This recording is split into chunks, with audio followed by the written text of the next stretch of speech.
자, 오늘 말씀 사경의 둘째 날 오신 우리 모든 가족들 또 환영하고 축복합니다. 둘째 날 오늘 이제 또 살펴보는 말씀들 가운데에서 또 하나님이 주시는 구원의 풍성한 측면들을 또 보기를 원합니다. 제가 이번 사경회를 통해서 이제 같이 나누고자 하는 말씀들이 우리가 전혀 모르는 말씀은 아니에요. 그러나 구원의 풍성한 측면을 보고 풍성하게 감사하자, 이 마음만은 꼭 기억해 주시기를 소망합니다. 그리고 여기저기 흩어져 있던 수많은 우리의 그 지식의 조각들, 파편들을 잘 정리해서 하나의 그림으로 완성하는 시간이 좀 되기를 바라는 그런 마음이 있습니다. 그래서 오늘도 또 금요일까지 끝까지 말씀을 또 같이 좀 나누기를 원합니다. 오늘 주신 하나님의 말씀은 로마서 13장 14절입니다. 로마서 13장 14절, 그리고 골로새서 3장 12절인데요. 골로새서 3장 12절은 화면을 참고해서 보겠습니다. 자, 책은 로마서 13장 14절을 찾으시면 되겠습니다.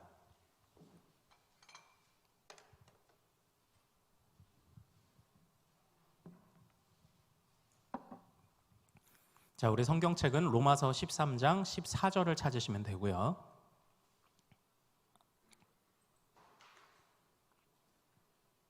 로마서 13장 14절 먼저 읽고, 그리고 화면을 참고해서 골로새서 3장 12절도 같이 읽어보겠습니다. 자, 우리 같이 읽습니다. 시작. 오직 주 예수 그리스도로 옷 입고 정욕을 위하여 육신의 일을 도모하지 말라. 골로새서 3장 12절이요. 시작. 그러므로 너희는 하나님이 택하사 거룩하고 사랑받는 자처럼 긍휼과 자비와 겸손과 온유와 오래 참음을 옷 입고. 아멘. 오늘 우리가 함께 읽은 이 말씀 통해서요, 그리스도로 옷 입은 교회, 우리 그리스도로 옷 입은 교회라는 제목으로 은혜를 같이 나누도록 하겠습니다. 먼저 잠깐 우리가 어제 살펴봤던 말씀 잠깐만 복습하고 좀 넘어가겠습니다. 사도 바울은요, 구원을 풍성하게 말합니다. 구원이 정말 풍성한 것이라고 말을 해요. 그래서 구원을 설명하는 다양한 용어들을 써요. 우리에게도 구원이 어떤 것인지 나름대로 구원에 관한 정의들이 있잖아요. 그런데 성경에 있는 구원의 정의를 한번 풍성하게 살펴보자고요. 자, 우리 화면 한번 좀 볼까요?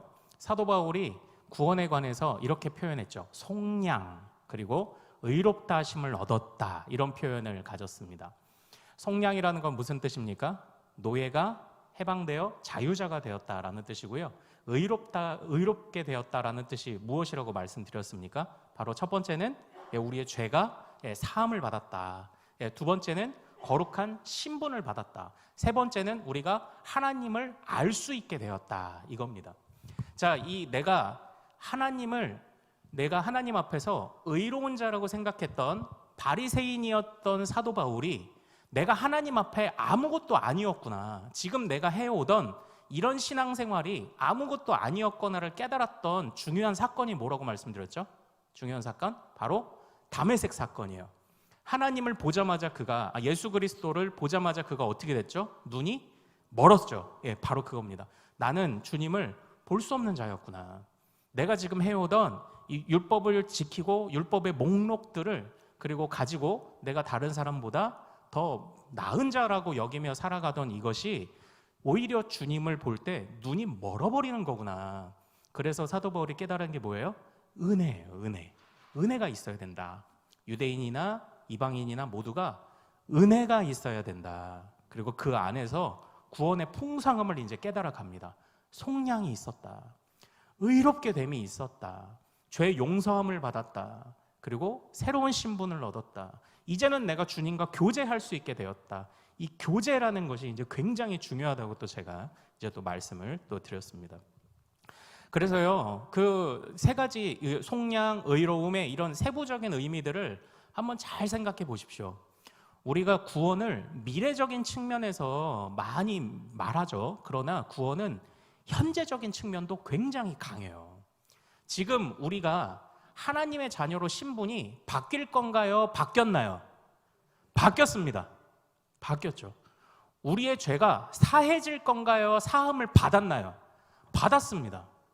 우리가 주님을 나중에 주님과 교제하게 될 건가요? 지금도 교제할 수 있나요? 하고 있습니다. 이 구원의 현재적인 측면, 이 구원의 현재적인 측면을 우리가 좀 잊지 않기를 원해요. 그러니까 사도 바울은 얼마나 이 구원을 풍성하게 표현을 합니까? 그래서 이런 풍성한 구원을 아우르는 사도 바울이 중요하게 표현하는 그런 단어가 있다고 말씀드렸죠. 바로 구원이란 단어도 있지만 구원은 바울 서신에서 우리말 성경 기준으로 50번 정도 나와요. 그러나 사도 바울이 사용하고 있는 구원의 풍성함을 아우르는 표현, 누구 안에? 그리스도 안에. 이게 제가 기억하기로는 바울 서신 안에 73번이 나와요.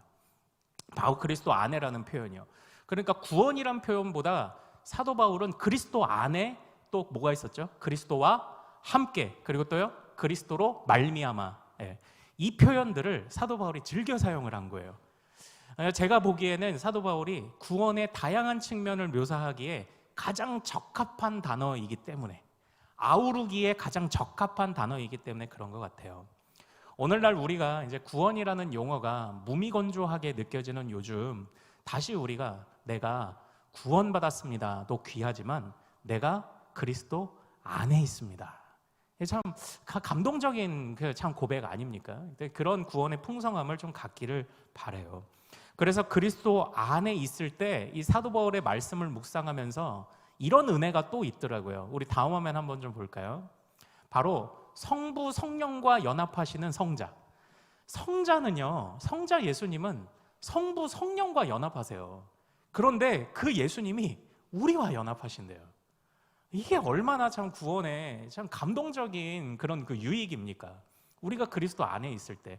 또 두 번째 뭔가요? 우리 두 번째 같이 한번 읽어보죠. 시작. 성자가 가지신 것을 우리에게 나누어 주신다. 그리스도 안에 있기 때문에 우리가 성자가 우리에게 주신 것을 나누어 받을 수 있어요. 기름 부음, 성령으로 인치심, 생명을 주심. 우리가 왜 그리스도에게 기름 부음을 받을 수 있죠? 왜 정결한 기름으로 우리가 거룩하게 될 수 있죠? 그리스도가 기름 부음 받은 자이시기 때문이죠. 주님이 가지고 계신 것을 나눠주시는 거예요. 자, 주님은 왜 우리를 성령으로 인치셔서 너는 내 거라고 하실 수 있나요? 주님이 성령으로 연합하신 분이기 때문이에요. 자, 주님은 왜 우리에게 생명을 주실 수 있나요? 그 안에 생명이 있었으니. 근데 오늘 나중에 또 주님이 나누어 주시는 또 한 가지가 또 등장합니다. 바로 이런 것처럼 구원을 풍성하게 이해하면, 같이 한번 따라해 볼까요? 구원을 풍성하게 이해하면 풍성하게 감사할 수 있다. 네, 이거예요. 그러니까 우리가 기도할 때 하나님 나를 구원해 주셔서 감사합니다. 또 귀한 고백이지만 하나님 나의 죄를 사해 주셔서 감사합니다. 나를 하나님의 자녀 삼아 주셔서 감사합니다. 그리고 나와 교제하셔서 감사합니다. 나의 미래에 소망을 주셔서 감사합니다. 그러나 현재도 붙잡아 주시니 감사합니다. 벌써 구원이라고 말하며 한마디로 퉁쳐버릴 그런 감사가 5가지, 6가지, 7가지가 갈 수 있잖아요. 구원의 풍성하고 다양한 측면. 그러니까 우리가 구원에 관해서 아주 고운 채를 갖는 거예요. 우리의 인생을 그 채 안에 넣어서 이렇게 털었을 때 채가 성글면 다 빠져나가잖아요. 그런데 우리가 조금도, 우리가 하나님 앞에 올려드릴 감사가 조금도 빠져나가지 못하도록 아주 곱고 고운 이런 채를, 예리한 채를 우리가 갖는 그런 마음입니다. 그래서 이 그리스도 안에라는 것을요, 우리 칼빈 선생님은 어떻게 이해했다고 말씀드렸죠? 다음 화면 한번 볼까요? 칼빈 선생님은 그리스도의 은혜를 입어 하나님의 형상으로 회복된다라고 이제 이해를 했어요. 그래서 그리스도 안에서 새로운 피조물이 된다. 자, 그리스도 안에 있다라는 것은요, 이렇게 구원의 풍성함이 있습니다. 그리스도 안에 있으면 이제는 새로운 피조물인 거예요. 그래서 우리 사도 바울과 그리고 또 그 믿음의 후예인 우리 종교 개혁가들이 이해하는 이런 구원의 풍성함이 우리 안에 있기를 바란다. 이제 그런 마음을 어제 나눴습니다. 그리고 오늘은 바로 그 사도 바울이 그리스도 안에 있음을 묘사하는 중요한 단어로서의 그리스도로 옷 입은 교회, 옷 입은 성도를 이제 생각을 해보려고 합니다. 그 여러분 TPO라는 말씀을 들어보셨나요? TPO 들어보셨나요? 영어로 TPO.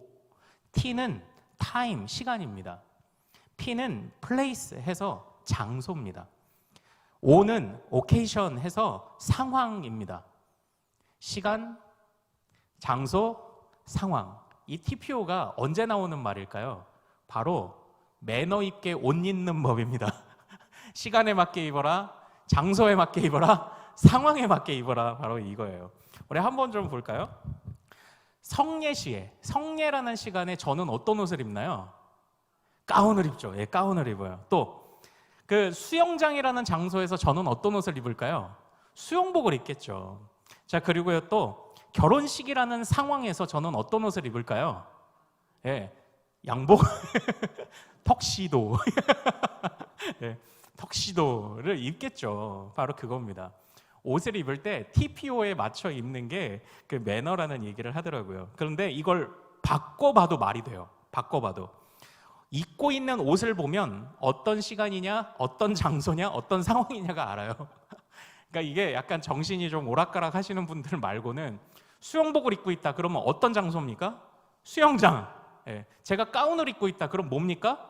예, 성찬이든지 세례든지 성례겠죠. 예, 그겁니다. 제가 턱시도를 입고 있다 그럼 뭐예요?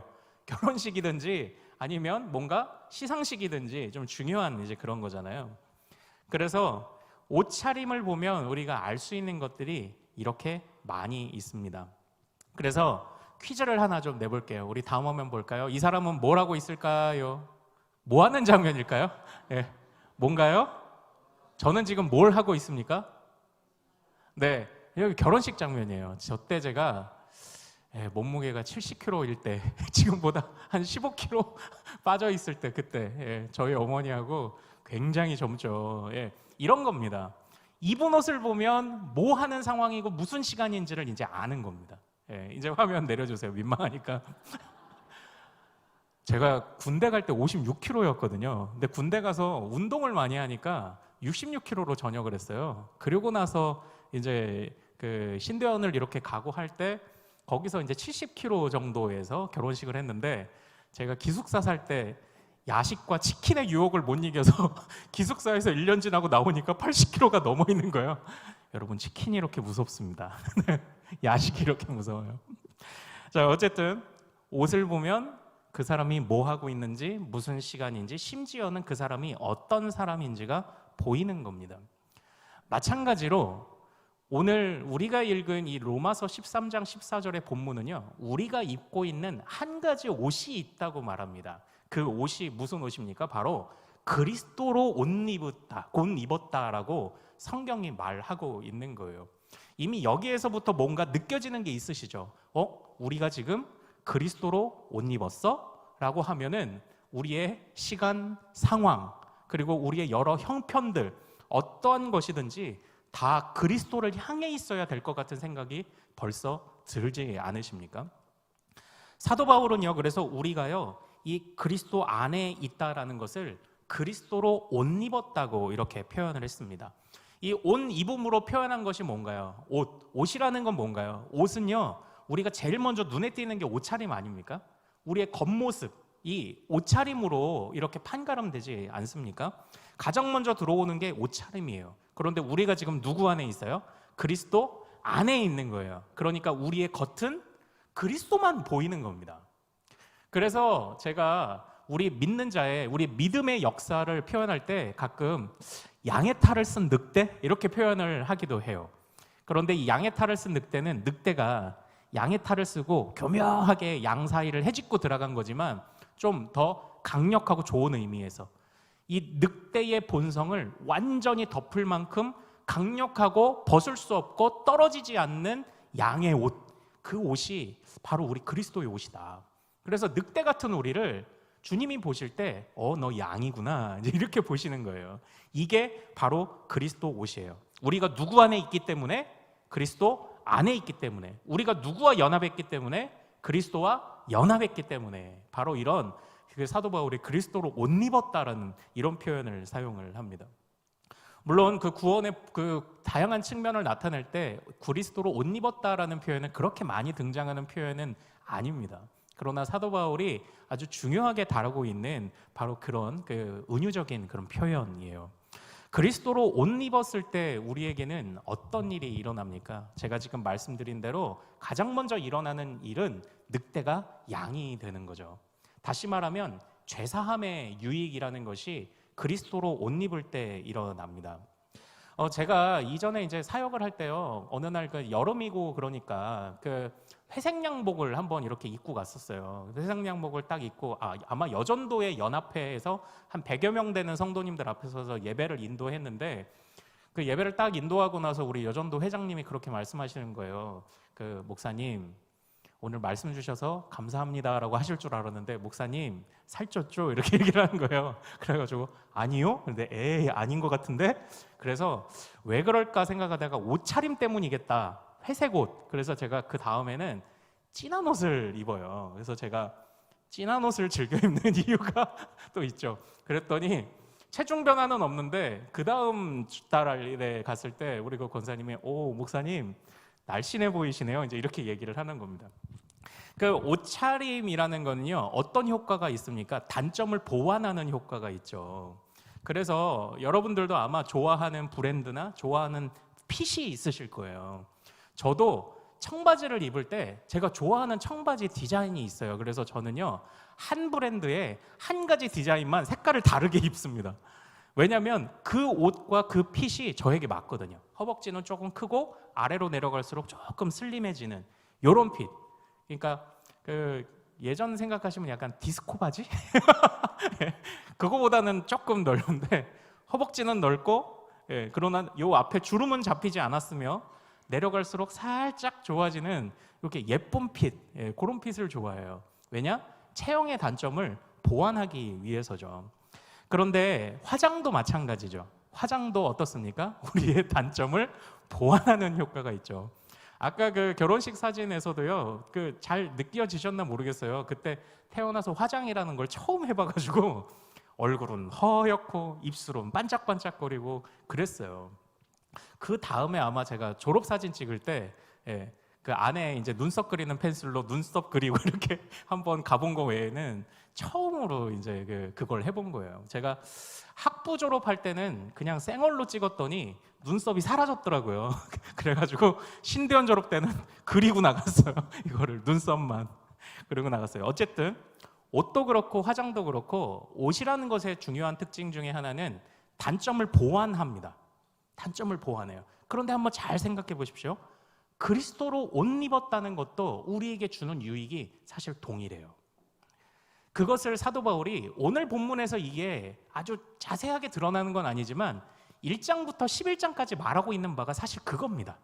복음으로 인해서 우리에게 참으로 하나님의 그 구원의 풍성한 유익들이 주어졌는데, 우리가 그리스도로 옷 입음을 통해 우리의 허물이 가리워졌다라는 겁니다. 그래서 제가 장례식에 가면 꼭 하는 이야기가 있어요.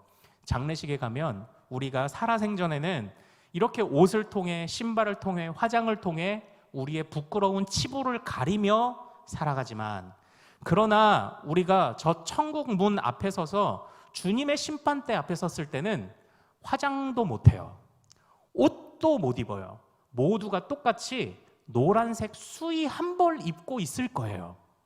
그때는 우리의 치부를 가릴 수 있는 게 없어요. 어떤 사람은 그렇게 말하는 사람이 혹시 있을지 모르겠습니다. 하나님, 저는 저 사람과는 다르게 국산 수의 입었습니다. 그러잖아요. 저는 나중에 그러려고요. 제 자식들한테 제일 싼 거 해라. 아무 소용없다. 제가 그렇게 말하고 싶어요. 중국산, 동남아산 수의 그런 거 입으면은 우리는 좀 낮은 급이 되고, 국산 수의 입으면 좋은 사람이 되나요? 아니요. 하나님 앞에서는 다 똑같아요. 그러니까 요즘 우리들 보면요, 이 옷차림이든 어떤 이 가진 것들, 나는 저 사람과 달라라고 말하는 것이 얼마나 참 이 많은 세상입니까?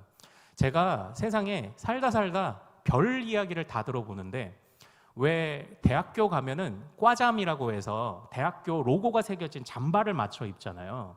그런데 웃긴 게 그 잠바 뭐 이미 서울대학교 이렇게 있으면 와, 쟤 서울대구나 알잖아요. 그런데 서울대 밑에 또 자기 출신 고등학교를 적는 게 또 유행이래요.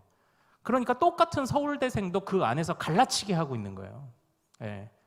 나는 무슨 외고 출신이다. 나는 무슨 과학고 출신이다. 이게 요즘 우리가 그 옷차림으로 갈라치게 하는 장면이고요. 그리고 또 요즘에는요, 서울에 강남 하잖아요. 강남도 대치동을 중심으로 북과 남을 또 나눈대요.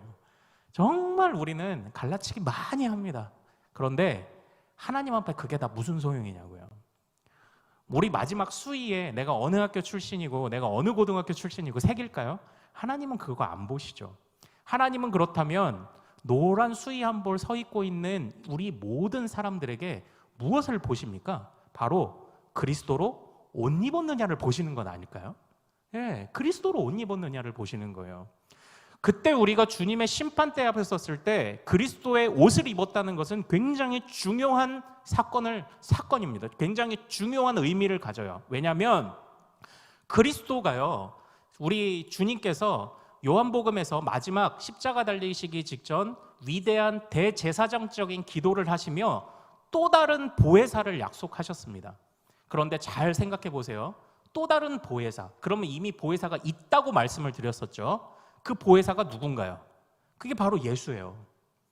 또 다른 보혜사는 성령이고요. 우리가 보혜사 성령이여라고 말하잖아요. 그런데 성령님은 또 다른 보혜사고요. 원래 보호사는 예수님이에요.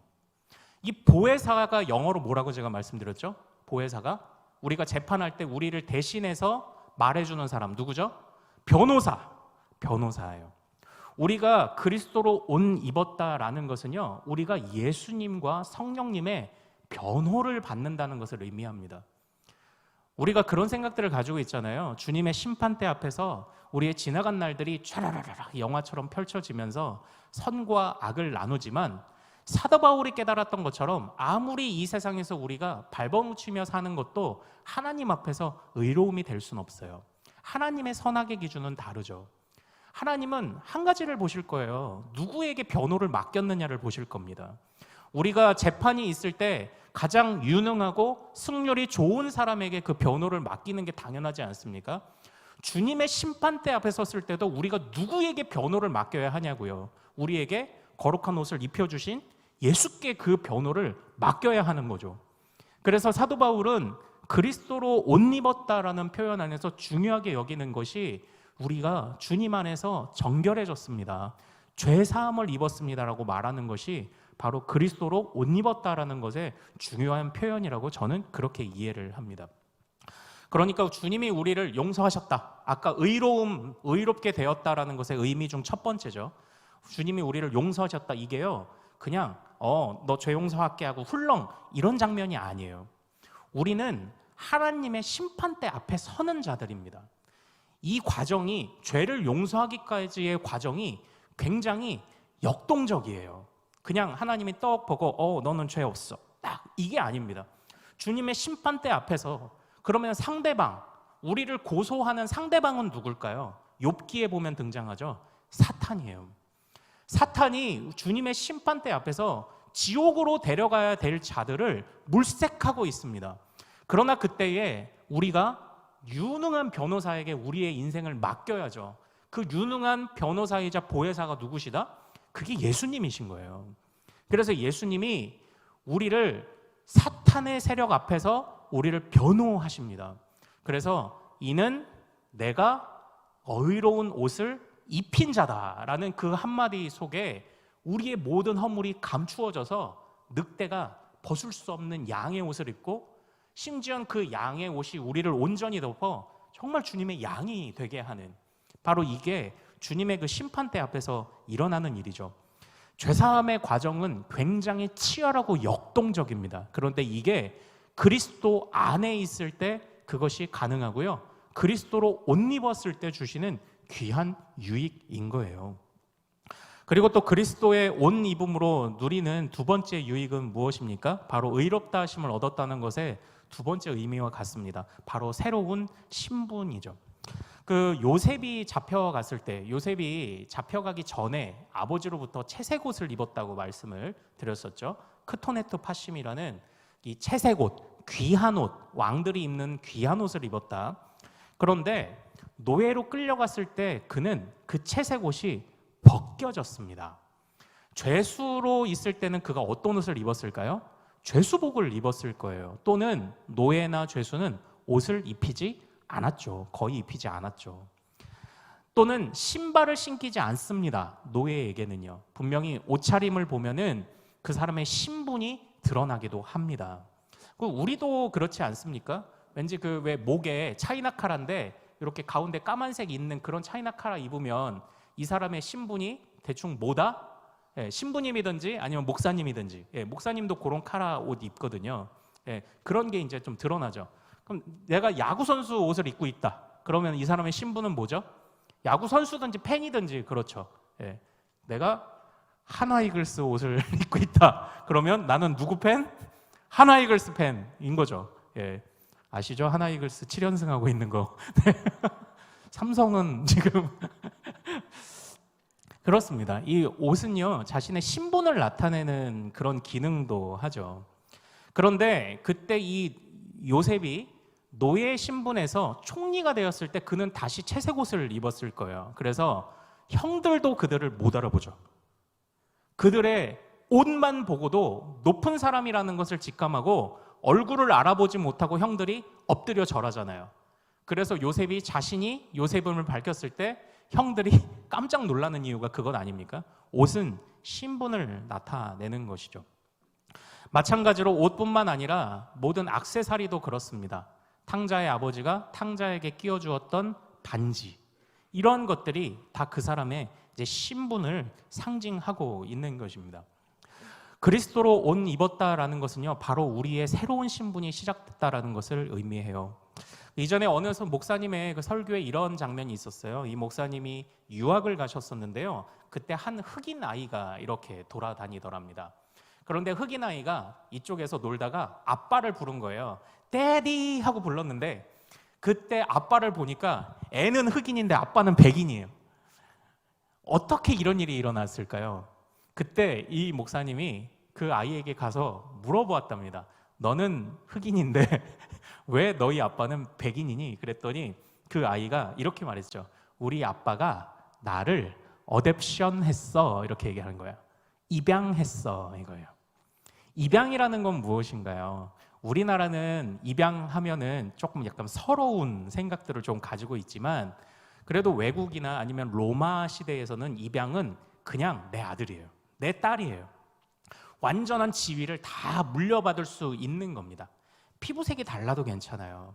그러니까 우리가 주님의 법정 앞에 섰을 때 사탄은 우리를 송사할 거예요. 하나님, 하나님의 자녀라면 하나님 닮아야지요. 하나님 닮은 게 하나도 없는데요. 그랬는데 그때 우리의 변호사 대신 그리스도와 성령이 내가 얘를 어댑션 했어, 내가 얘를 입양했어, 그래서 내 아들, 내 딸이라는 신분을 줬어 라고 말씀하시는 거죠. 이게 사도 바울이 가지고 있는 우리의 입양의 개념인 거죠. 그것처럼 그리스도로 옷 입었다라는 것은 우리 안에 하나님의 심판대 앞에서 우리의 죄를 사하시며 변호하시는 주님의 은혜와 주의 심판대 앞에서 우리에게 새롭게 시작된 신분을 증명하는 역할을 하는 것이 이 그리스도로 옷 입음의 유익입니다. 우리가 이 옷을 입을 건가요? 입었나요? 입은 줄로 믿습니다. 우리는 이 옷을 입었어요. 그리스도로 옷 입었다. 이미 우리가 옷 입었다. 그러니까 이제 저는 참 너무 어떻게 보면은 질문이 참 어떤 분들은 이런 질문을 들으시면 화내시죠. 오늘 밤 당신이 이 땅을 당장에 떠난다 할지라도 천국에 들어갈 자신이 있으십니까? 사실 이제 참 어려운 질문입니다. 그러나 그럼에도 불구하고 우리는 자신 있게 대답할 수 있죠. 구원의 확신이라는 것을 어떻게 가질 수 있습니까? 그게 그리스도로 옷 입음에서 나오는 거예요. 그리스도로 옷 입음. 우리가 지금 그 옷을 입고 있다라는 것이 참 얼마나 귀합니까? 얼마나 귀한가요? 그 옷을 우리가 입고 있습니다. 그러니까 우리가 또 오늘 참 감사할 일 또 있죠. 주여, 그리스도로 옷을 이미 입혀주시니 감사합니다. 그걸 또 두 가지로도 감사할 수 있잖아요. 그리스도로 옷 입혀 늑대 같은 나를 덮어주시니 감사합니다.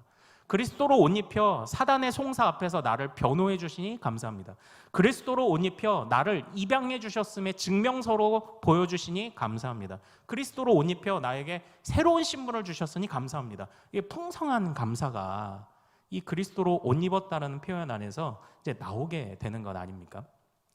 그런데요, 주님은요, 우리 그리스도로 옷 입은 성도와 교회에게 그래서 명하시는 것이 있습니다. 그게 바로 오늘 본문 14절 말씀입니다. 로마서 13장 14절 같이 읽어보겠습니다. 시작. 오직 주 예수 그리스도로 옷 입고 정욕을 위하여 육신의 일을 도모하지 말라. 무엇을 도모하지 말라고 합니까?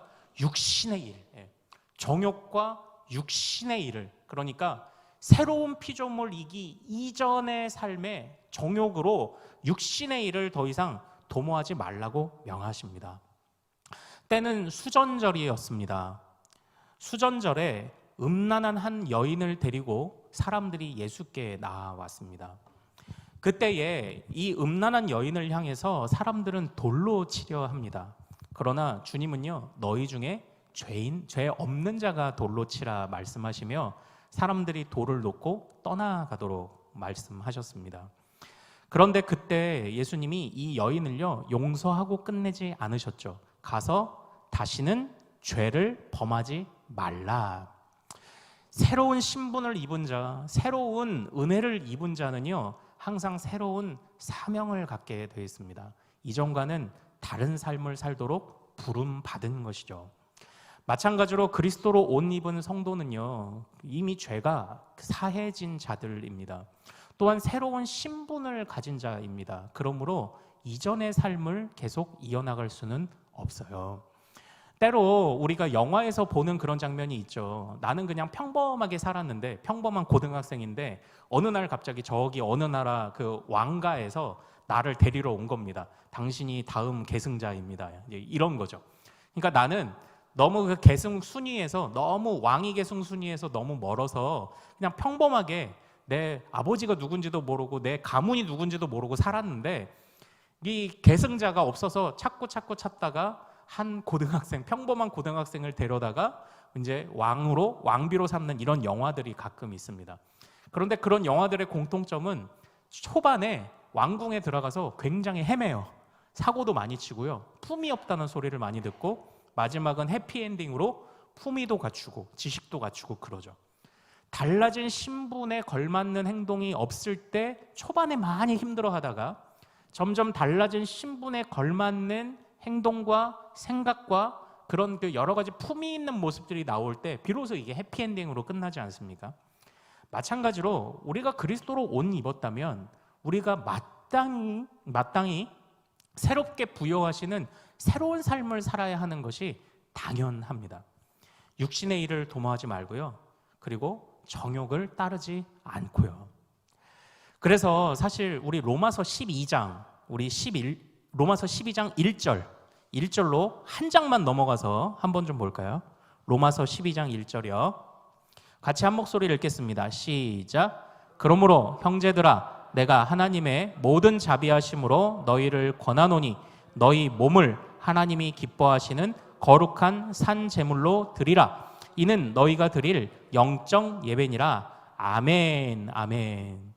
우리가 정말 잘 알고 있고 중요하게 생각하는 표현이죠. 우리를 거룩한 산 제물로 드리라는 그 부르심으로 주님이 우리를 초청하고 계세요.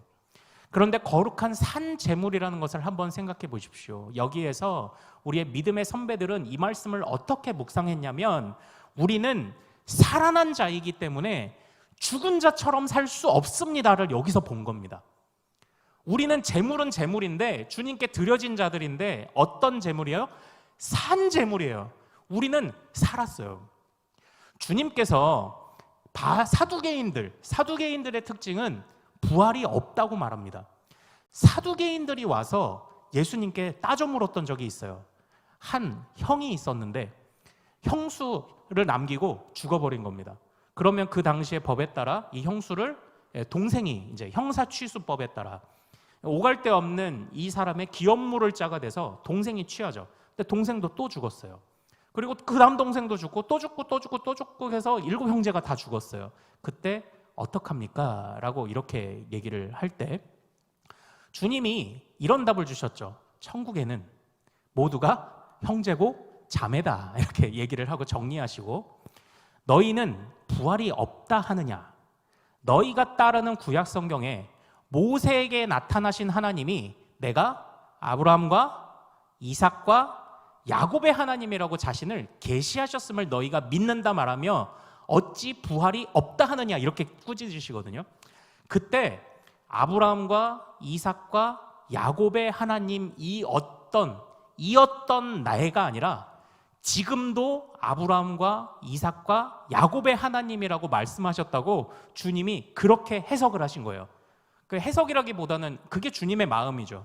예. 모세에게 나타나셨던 삼위 하나님이 아브라함과 이삭과 야곱의 하나님이라는 건 과거에 너희 조상의 하나님이야를 의미하는 것만이 아니라 그들이 지금도 살아있어를 의미하는 것이라고 예수님이 풀어주셨던 겁니다.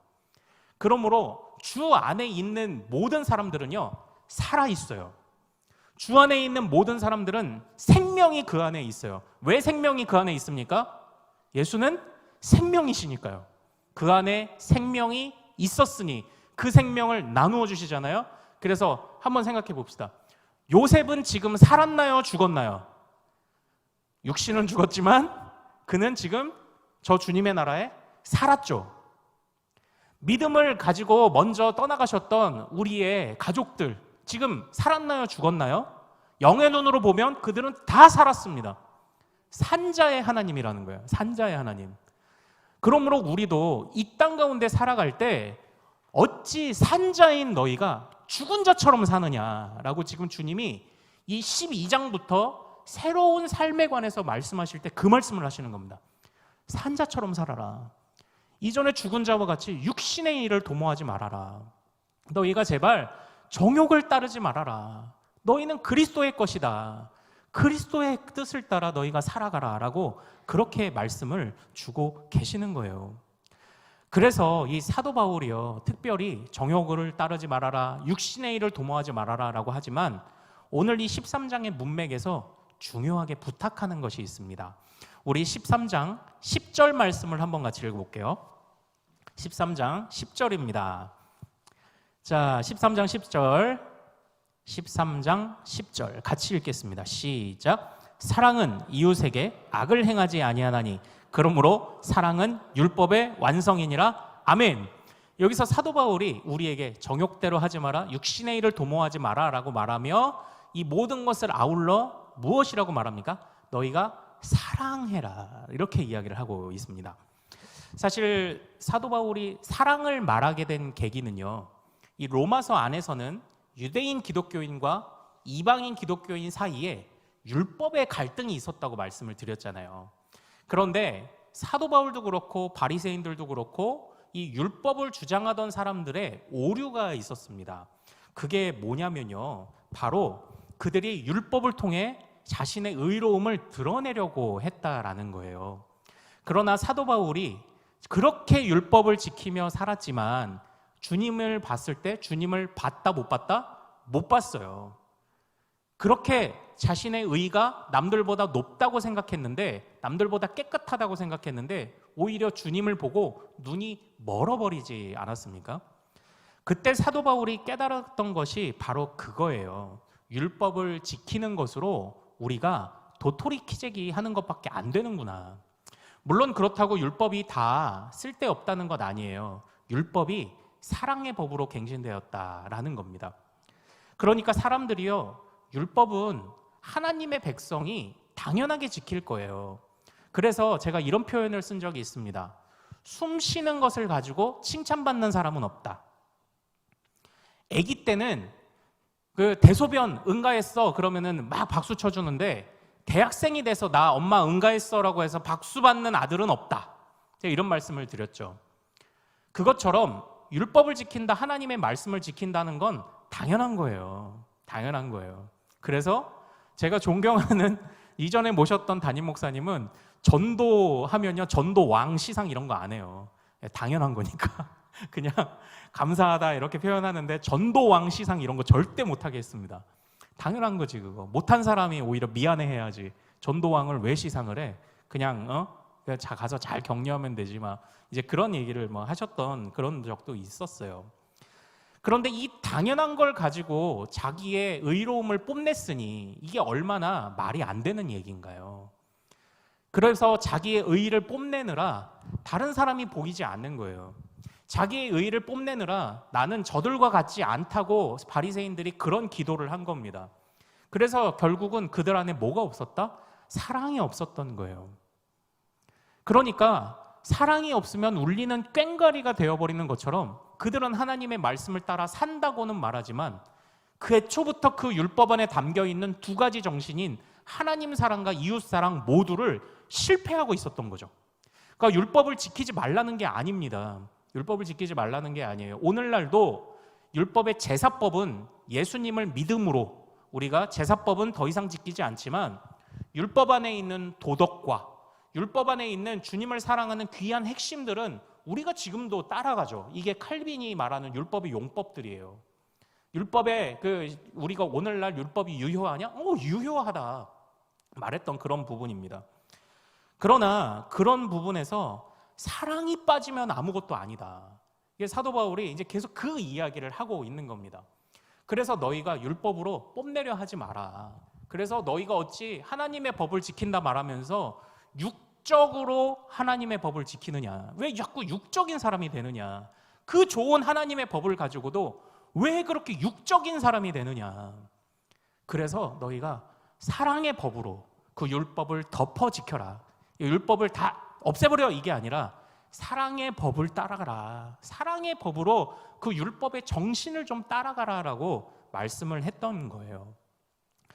그래서 정말 이 사도 바울에게 있어서요, 이 사랑이 없으면 정말 모든 것이 다 정욕입니다. 사랑이 없으면 모든 것이 다 죽은 자의 것입니다. 사랑이 없으면 모든 것이 다 육신의 일을 도모하는 것입니다. 오늘날 우리도 이런 함정에 빠질 수가 있습니다.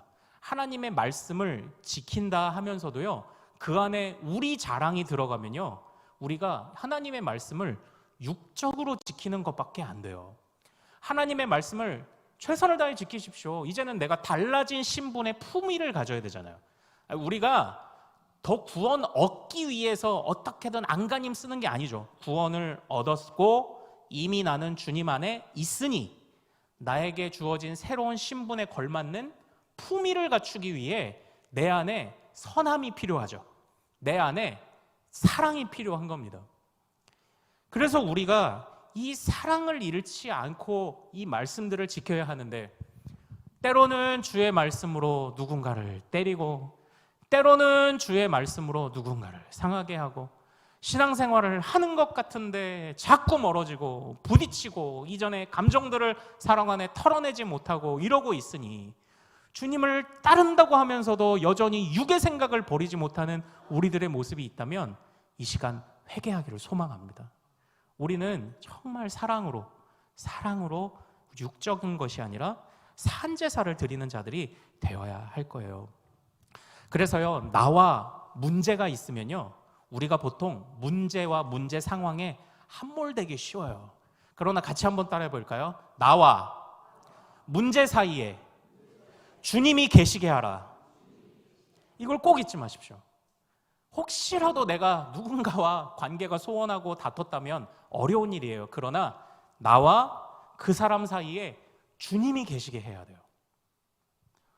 나와 그 사람 사이에, 나와 문제 사이에 주님이 계시게 하라. 이 주님이 계시게 함으로 주님으로 지도를 받아서 어떻게 사랑으로 풀어낼 거냐. 예전에요, 제가 이제 청빙 면접을 위해서 이제 기다리고 있을 때 이제 예상 질문도 좀 보내주시기도 했고, 그리고 대충 이런 질문이 좀 나오겠다 이제 이렇게 생각되는 것들을 나름대로 이렇게 생각을 정리를 해보잖아요. 그런데 분명히 이런 질문이 나올 것 같았어요. 성도들이 문제를 일으키거나 싸우면 어떻게 하시겠습니까? 이런 질문이 꼭 있을 거라고 제가 예상을 했어요. 그래서 이 부분에 대해서 곰곰이 생각도 해보고 또 이제 제가 친하게 지내던 선교사님과 이런저런 이야기를 나누는데 그 선교사님이 정말 좋은 말씀을 저에게 하나 주셨어요. 이렇게 말씀하시더라고요. 평소에는 원칙대로 엄격하게 하겠습니다. 그러나 문제가 발생했을 땐 은혜로 덮겠습니다. 이런 말씀을 주시더라고요.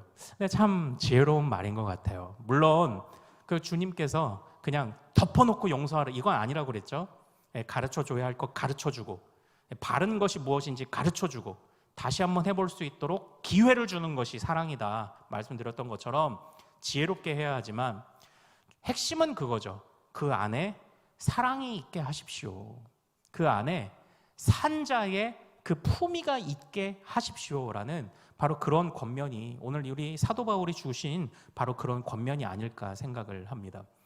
그래서요, 주님이 우리에게 명하시는 것이 우리 13장 12절을 한번 같이 읽어보겠습니다. 13장 12절. 자, 같이 한번 읽겠습니다. 시작. 밤이 깊고 낮이 가까웠으니 그러므로 우리가 어둠의 일을 벗고 빛의 갑옷을 입자. 아멘. 여기서 그리스도로 옷 입다라는 것을 또 무슨 옷을 입었다고 표현하고 있습니까? 빛의 갑옷이라고 표현하고 있습니다. 우리가 다 살펴보진 못했지만 골로새서 3장 11절에도 보면요, 너희가 사랑받은 자처럼 긍휼, 자비, 겸손, 온유, 오래 참음을 옷 입고 이렇게 되어 있어요. 자, 우리가 왜 이런 옷을 입을 수 있습니까? 우리가 왜 긍휼의 옷, 자비의 옷, 겸손과 온유와 오래 참음의 옷, 빛의 옷을 우리가 왜 입을 수 있습니까? 그리스도가 그러신 분이기 때문이죠. 그 안에 생명이 있었으니 이 생명은 사람들의 뭐다? 빛이라. 제가 이 말씀 여러 번 드리잖아요. 주님이 어떤 분이신지 알면 우리가 어떤 옷을 입었는지 보이는데요. 근데 한번 잘 보십시오. 빛의 갑옷. 전신갑주라는 표현하고 똑같죠? 골로새서에서 긍휼, 자비, 겸손, 온유, 오래 참음, 이게 뭐의 은사 같습니까? 성령의 열매 같죠? 이게.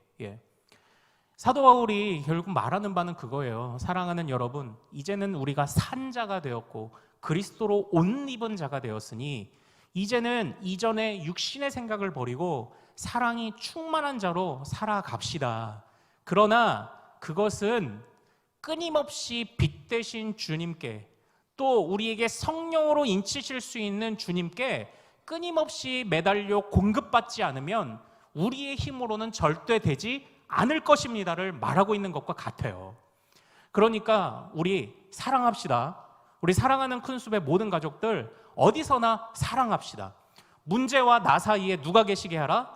그리스도가 계시게 합시다. 문제와 저 사람 사이에 누가 계시게 하라? 그리스도가 계시게 합시다. 그러나 내 안에 쥐어짜서 나오지 않음을 기억하십시오. 그리스도께서 끊임없이 빛을, 긍휼을, 자비를, 온유를, 오래 참음을 공급해 주셔야, 성령으로 인쳐 주셔야 이것이 가능하다라는 것, 이것을 우리가 생각하고 항상 주님께 의지함으로 주여 사랑하게 하옵소서, 주여 내가 이런 상황 속에서도 주님을 택하게 하옵소서, 이것을 끊임없이 이 은혜를 공급해 주시는 것을 우리가 같이 고백하기를 소망합니다. 칼빈은 이렇게 말합니다. 우리의 눈은 두더지와 같이 멀어서 주의 영광을 보지 못한다라고 이렇게 말씀을 했어요. 그러므로 우리는요, 어떻습니까? 끊임없이 우리가 온전히 주님의 때에 완전히 우리의 눈이 열리기까지 우리가 주님의 지도를 계속 받아야 돼요. 주님의 그리스도로 옷 입는다라는 표현은, 우리 믿음이라는 것은요, 한 번 믿고 끝나는 게 아닙니다. 매일매일 우리가 매일매일 그리스도로 옷을 입어야 돼요. 그래야 사랑도 가능합니다. 그래야 모든 판단 기준을 주님에게 맞출 수 있습니다. 바로 이것을 잊지 않는 우리 모든 가족들 되시기를 소망합니다. 어제는 제가 믿음을 강조했죠. 근데 오늘은 사랑이에요. 믿음, 사랑. 그러나 이 모든 것이 다 주님이 끊임없이 우리에게 옷 입혀주셔야 바로 가능한 줄로 믿으시길 소망합니다. 매일매일 주님 의지하면서 우리가 그리스도로 옷 입은 자로 참으로 산 자로 살아갈 수 있도록 우리가 매일매일 간구하는, 그 은혜 주시기를 간구하며 실제 살아내게 하시는 은혜를 간구하는 우리 모든 가족들 되시기를 소망합니다. 그리스도로 옷 입은 교회, 그리스도로 옷 입은 성도의 영광을 누립시다. 우리 같이 좀 찬양하기를 원합니다. 주 안에 있는 나에게. 우리 같이 찬양하고 좀 기도하죠.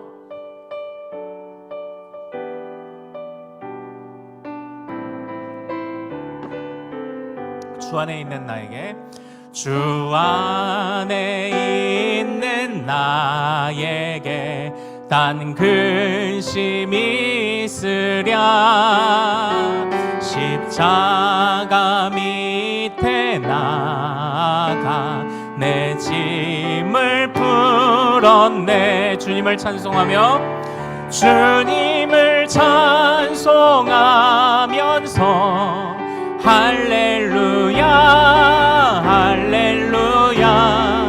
내 앞길 멀고 험해도 나 주님만 따라가리. 그 두려움이 변하여, 그 두려움이 변하여 내 기도 되었고, 전날의